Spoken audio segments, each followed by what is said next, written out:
नमस्कार, मी रेखा शेळके संखे. विश्व मराठी परिषद आयोजित विश्व मराठी संमेलनामधील कविता कट्टा या उपक्रमांतर्गत माझी रास ही कविता सादर करते आहे. रास.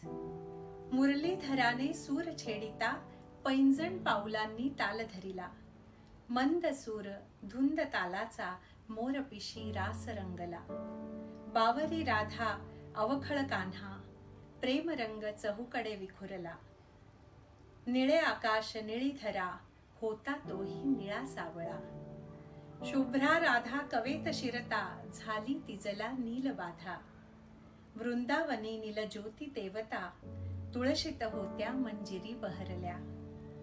अद्वैत प्रेमाने असा भक्ती रंगल्यावा, ढाई अक्षर प्रेमाचे, कृष्ण म्हणा की कान्हा, कृष्ण म्हणा की कान्हा. धन्यवाद.